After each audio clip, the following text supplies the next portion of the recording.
ಕಥುವಾ ಬಳಿಯ ಲಖಂಪುರ್ ಬಳಿ ಡ್ರೋನ್ ಧ್ವಂಸಗೊಳಿಸಿರುವಂತಹದ್ದು ಏರ್ ಡಿಫೆನ್ಸ್ ಸಿಸ್ಟಮ್ ಮೂಲಕ ಪಾಕ್ ಡ್ರೋನ್ ಛಿದ್ರವಾಗಿದೆ.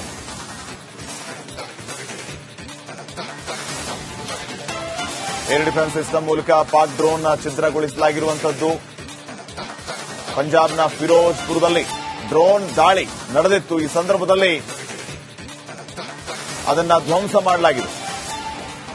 ಫಿರೋಜ್ಪುರ್ನ ಕುಟುಂಬವೊಂದಕ್ಕೆ ಈ ಸಂದರ್ಭದಲ್ಲಿ ಗಾಯಗಳಾಗಿರುವಂತದ್ದು. ಗಾಯಾಳುಗಳನ್ನು ಸ್ಥಳೀಯ ಆಸ್ಪತ್ರೆಗೆ ದಾಖಲು ಮಾಡಲಾಗಿದೆ. ಭಾರತ ಪಾಕ್ ಗಡಿಯಲ್ಲಿ ಪರಿಸ್ಥಿತಿ ಉದ್ವಿಗ್ನಗೊಂಡಿದೆ ಅನ್ನೋದಕ್ಕೆ ಇವು ಹಲವು ಸಾಕ್ಷಿಗಳು. ತಾವೀಗ ದೃಶ್ಯಗಳಲ್ಲಿ ಏನು ಗಮನಿಸ್ತಾ ಇದ್ದೀರಿ. ಡ್ರೋನ್ ದಾಳಿ ಆಗ್ತಾ ಇದ್ದಂಗೆ ಡ್ರೋನ್ಗಳನ್ನು ಛಿದ್ರಗೊಳಿಸುವಂತಹ ಕೆಲಸ ಆಗ್ತಾ ಇದೆ. ಇನ್ನು ಈ ರೀತಿಯ ಡ್ರೋನ್ ದಾಳಿಯಲ್ಲಿ ಹಲವರಿಗೆ ಗಾಯಗಳು ಕೂಡ ಆಗ್ತಾ ಇದೆ. ಒಂದು ಫಿರೋಜ್ಪುರದ ಒಂದು ಕುಟುಂಬಕ್ಕೆ ಗಾಯಗಳಾಗಿದೆ. ಕೂಡಲೇ ಅವರನ್ನ ಆಸ್ಪತ್ರೆಗೆ ದಾಖಲಿಸುವಂತಹ ಕೆಲಸ ಆಗಿದೆ. ನಾವು ದೃಶ್ಯಗಳಲ್ಲಿ ಗಮನಿಸ್ತಾ ಇರಬಹುದು. ನಿರಂತರವಾಗಿ ಯಾವ ರೀತಿಯಲ್ಲಿ ದಾಳಿ ನಡೀತಾ ಇದೆ. ಎಷ್ಟೇ ಡ್ರೋನ್ಗಳು ಬಂದರೂ ಕೂಡ ಎಲ್ಲವನ್ನು ಹೊಡೆದುರುಳಿಸುವಂತ ಕೆಲಸ ಆಗ್ತಾ ಇದೆ.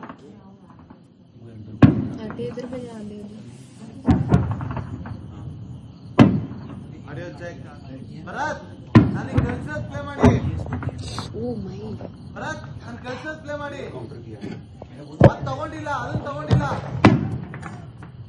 ಆಕ್ಸಲ್ ಫ್ಲಾಗ್ ತಗೊಳ್ಳಿ, ಆಕ್ಸಲ್ ಫ್ಲಾಗ್ ತಗೊಳ್ಳಿ.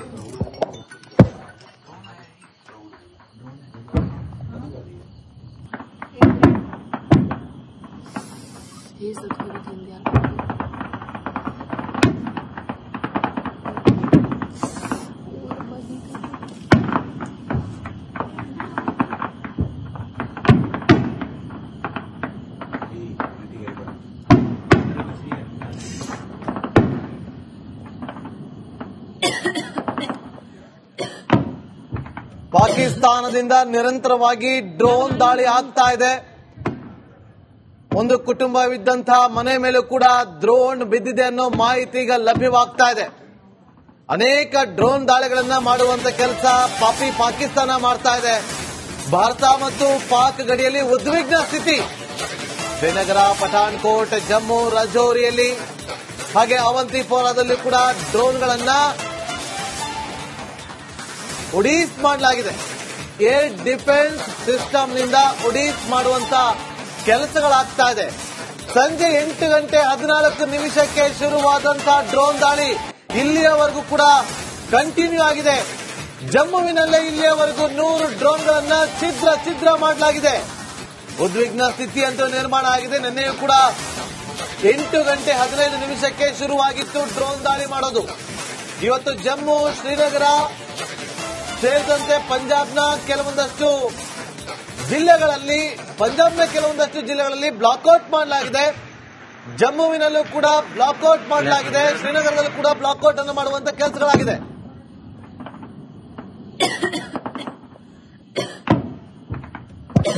ಮತ್ತಷ್ಟು ಮಾಹಿತಿಯನ್ನು ಕೊಡೋದಕ್ಕೆ ನಮ್ಮ ಪ್ರತಿನಿಧಿ ರಂಜಿತ್ ನೇರ ಸಂಪರ್ಕದಲ್ಲಿ ಜಾಯ್ನ್ ಆಗಿದ್ದಾರೆ. ರಂಜಿತ್, ಶ್ರೀನಗರದಲ್ಲೂ ಕೂಡ ಬ್ಲಾಕ್ಔಟ್ ಮಾಡಲಾಗಿದೆ, ಜಮ್ಮುವಲ್ಲೂ ಕೂಡ ಬ್ಲಾಕ್ಔಟ್ ಮಾಡಲಾಗಿದೆ. ನಿರಂತರವಾಗಿ ಡ್ರೋನ್ ದಾಳಿಯನ್ನ ಮಾಡುವಂತ ಕೆಲಸ ಪಾಕಿಸ್ತಾನ ಮಾಡ್ತಾ ಇದೆ. ಇನ್ನೂ ಕೂಡ ಬುದ್ಧಿ ಕಲಿತಂತೆ ಬರ್ತಾ ಇಲ್ಲ. ಪದೇ ಸೀಸ್ ಫೈರ್ ವೈಲೇಷನ್ ಕೂಡ ಆಗ್ತಾ ಇದೆ. ಮತ್ತೊಂದು ಕಡೆ ಡ್ರೋನ್ ದಾಳಿಯನ್ನು ಕೂಡ ಮಾಡ್ತಾ ಇರುವಂತಹ ಪಾಕಿಸ್ತಾನ. ಅದಕ್ಕೆ ತಕ್ಕ ಉತ್ತರವನ್ನು ಕೂಡ ಭಾರತ ಕೊಡ್ತಾ ಇದೆ. ಸದ್ಯಕ್ಕೆ ನೀವಿರುವಂತಹ ಜಾಗದಲ್ಲಿ ಪರಿಸ್ಥಿತಿ ಹೇಗಿದೆ ರಂಜಿತ್?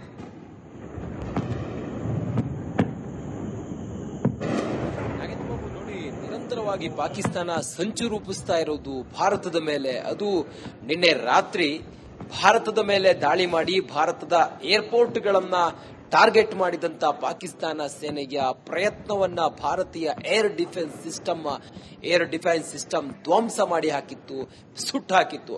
ಆದ್ರೆ ಬೆಳಿಗ್ಗೆಯಿಂದಲೂ ಕೂಡ ಒಂದು ರೀತಿಯಲ್ಲಿ ತಣ್ಣಗಾಗಿದ್ದಂತ ಪರಿಸ್ಥಿತಿ ಸುಮಾರು 5 ಗಂಟೆ ನಂತರ ನಿರಂತರವಾಗಿ ಶೆಲ್ ದಾಳಿಯನ್ನ ಉರಿ ಮತ್ತೆ ಪೂಂಚ್, ರಜೌರಿ ಈ ಎಲ್ಲ ಬಾರ್ಡರ್ಗಳಲ್ಲಿ ಶುರು ಮಾಡುತ್ತೆ. ಅದಾದ ನಂತರ ಭಾರತ ಅಲ್ಲಿ ಕೌಂಟರ್ ಕೊಟ್ಟಾದ ನಂತರ ಮತ್ತೆ ಪಾಕಿಸ್ತಾನ ಈಗ ಸುಮಾರು 100 ಪಾಕಿಸ್ತಾನದ ಡ್ರೋನ್ಗಳು ಭಾರತದ ಕೆಲವು ಸೂಕ್ಷ್ಮ ಪ್ರದೇಶಗಳನ್ನ ಗುರಿಯಾಗಿಸಿಕೊಂಡು ದಾಳಿಗೆ ಮುಂದಾಗಿದ್ದವು ಅನ್ನೋದರ ಬಗ್ಗೆ ಮಾಹಿತಿ ಸಿಕ್ಕಿದೆ. ಆ ತಕ್ಷಣಕ್ಕೆ ಸೈರನ್ಗಳು ಮೊಳಗುತ್ತೆ, ಆ ತಕ್ಷಣಕ್ಕೆ ಬ್ಲಾಕ್ಔಟ್ ಆಗುತ್ತೆ. ಜನ ಎಲ್ಲರೂ ಕೂಡ ಎಲ್ಲಿದ್ದೀರೋ ಅಲ್ಲಿ ಮರೆಗೆ ಹೋಗಿ ಅಂತ ಹೇಳಿ ಸೂಚನೆಯನ್ನ ಹೊರಡಿಸಲಾಗುತ್ತೆ. ಅದಾದ ನಂತರ ಜನ ಎಲ್ಲ ಈಗ ಮನೆ ಕೆಳಗೆ ಸೇರ್ಕೊಂಡಿದ್ದಾರೆ. 8 ಗಂಟೆ ನಂತರ ಎಲ್ಲ ರಸ್ತೆಗಳು ಖಾಲಿಯಾಗಿದ್ದಾವೆ. ಭಾರತೀಯ ಸೇನೆಯ ಪ್ರತೀಕಾರದ ಆಪರೇಷನ್ ಇದೆಯಲ್ಲ ಅದು ಕೂಡ ಮುಂದುವರೆದು ಸದ್ಯ ಎಲ್ಲಾ ಡ್ರೋನ್ಗಳನ್ನ ಧ್ವಂಸ ಮಾಡಿ ಭಾರತದ S-400 ಭಾರತದ ಏರ್ ಡಿಫೆನ್ಸ್ ಸಿಸ್ಟಮ್ ಅದೆಲ್ಲವನ್ನ ಈ ಹೊತ್ತಿಗೆ ಧ್ವಂಸ ಮಾಡಿದೆ. ಯಾವುದೇ ಹಾನಿಯಾಗಿಲ್ಲ ಅನ್ನೋದರ ಬಗ್ಗೆ ಈ ಹೊತ್ತಿಗೆ ಮಾಹಿತಿ ಇದೆ. ಆದರೆ ಪಂಜಾಬ್ ಸೇರಿದಂತೆ ರಾಜಸ್ಥಾನದಲ್ಲಿ ಕೆಲವು ಕಡೆಗಳಲ್ಲಿ ಕೆಲವರ ಮನೆಗಳಿಗೆ ಸ್ವಲ್ಪ ಹಾನಿಯಾಗಿದೆ. ಅದನ್ನು ಹೊರತುಪಡಿಸಿದ್ರೆ ಬೇರೆ ಯಾವುದೇ ಪ್ರಾಣ ಹಾನಿಯಾಗಿಲ್ಲ ಈ 100 ಡ್ರೋನ್ ದಾಳಿಯಿಂದಾಗಿ ಅನ್ನೋದರ ಬಗ್ಗೆ ಈ ಹೊತ್ತಿಗೆ ಈಗ ಸೇನೆ ಖಚಿತ ಮಾಹಿತಿಯನ್ನ ಕಲೆ ಹಾಕಿದೆ. ಪಾಕಿಸ್ತಾನದ ಸಂಚು ಏನು ಅಂತ ಹೇಳಿ ಭಾರತಕ್ಕೆ ಅರ್ಥ ಆಗ್ತಾ ಇಲ್ಲ. ಪೂರ್ಣ ಪ್ರಮಾಣದಲ್ಲಿ ಯುದ್ಧವನ್ನ ಘೋಷಣೆ ಮಾಡಿ ಪಾಕಿಸ್ತಾನವನ್ನ ಸಂಪೂರ್ಣ ಸಂಹಾರ ಮಾಡಿ ಬಿಡೋಣ ಅಂತ ಹೇಳಿದ್ರು ಕೂಡ ಪಾಕಿಸ್ತಾನ ಅದಕ್ಕೂ ಕೂಡ ಒಲ್ಲೆ ಅಂತ ಹೇಳ್ತಾ ಇದೆ. ಮತ್ತೊಂದು ಕಡೆಯಲ್ಲಿ ಪದೇ ಪದೇ ಪಾಕಿಸ್ತಾನ ಈ ರೀತಿಯಾಗಿ ಕದನ ವಿರಾಮವನ್ನು ಉಲ್ಲಂಘನೆ ಮಾಡಿ ಗಡಿಭಾಗದ ಜನರ ನೆಮ್ಮದಿಯನ್ನ ಹಾಳು ಮಾಡುವ ಕೆಲಸವನ್ನ ಮಾಡ್ತಾ ಇದೆ. ಈಗ ಕೆಲವು ಏರ್ಪೋರ್ಟ್ ಗಳನ್ನ ಪಾಕಿಸ್ತಾನ ಟಾರ್ಗೆಟ್ ಮಾಡಿದೆ ಅನ್ನೋದ್ರ ಬಗ್ಗೆ ಮಾಹಿತಿ ಸಿಕ್ಕಿದೆ. ಇನ್ನು ಪಠಾಣ್ಕೋಟ್ ನ ಏರ್ಪೋರ್ಟ್ ನ ಮೇಲೆ ಮಿಸೈಲ್ ದಾಳಿ ಮಾಡಿತ್ತು, ಅದು ಕೂಡ ವ್ಯರ್ಥವಾಯಿತು. ಇವತ್ತು ಪಂಜಾಬ್ನ ಅಮೃತಸರದ ಏರ್ಪೋರ್ಟ್ ಮೇಲೆ ದಾಳಿಗೆ ಪ್ರಯತ್ನ ಮಾಡಿ ಮಿಸೈಲ್ ಅನ್ನ ಅಟ್ಯಾಕ್ ಮಾಡಿತ್ತು. ಅದಾದ ನಂತರ ರಾಜಸ್ಥಾನದ ಜೈಸಲ್ಮೇರ್ ಮೇಲೂ ಕೂಡ ಈ ರೀತಿಯಾಗಿ ಮಿಸೈಲ್ ದಾಳಿ ಮಾಡಿ ಅದೆಲ್ಲವೂ ಕೂಡ ಟುಸ್ ಪಟಾಕಿ ಆಗಿದೆ. ಅದೆಲ್ಲವೂ ಕೂಡ ಭಾರತ ಅದನ್ನ ಯಶಸ್ವಿಯಾಗಿ ಹೊಡೆದು ಹಾಕಿದೆ. ಪಾಕಿಸ್ತಾನ ಸೇನೆ ಮತ್ತೂ ಕೂಡ ಈಗ ಮುಂದುವರೆದು ಡ್ರೋನ್ ಗಳನ್ನ ಭಾರತದತ್ತ ಹಾರಿಸುವ ಮೂಲಕ ಆ ಡ್ರೋನ್ಗಳಲ್ಲಿ ಸುಮಾರು 5 ರಿಂದ 10 ಕೆಜಿಯ ಸ್ಫೋಟಕಗಳನ್ನ ಹೊತ್ಕೊಂಡು ಆ ಡ್ರೋನ್ಗಳು ಹಾರಿ ಬಂದು ಭಾರತದ ಮೇಲೆ ಈ ಅವಘಡವನ್ನು ಅಥವಾ ಸ್ಫೋಟಿಸುವುದಕ್ಕೆ ಭಾರತದಲ್ಲಿ ಸ್ಫೋಟಿಸುವುದಕ್ಕೆ ಈ ಹುನ್ನಾರವನ್ನ ಮಾಡಿದ್ವು. ಆದ್ರೆ ಆ ಸಣ್ಣ ಸಣ್ಣ ಡ್ರೋನ್ಗಳನ್ನು ಕೂಡ ಭಾರತ ಸೇನೆಯ ಏರ್ ಡಿಫೆನ್ಸ್ ಸಿಸ್ಟಮ್ ಸಂಪೂರ್ಣ ಛಿದ್ರ ಮಾಡಿ ಹಾಕಿದೆ.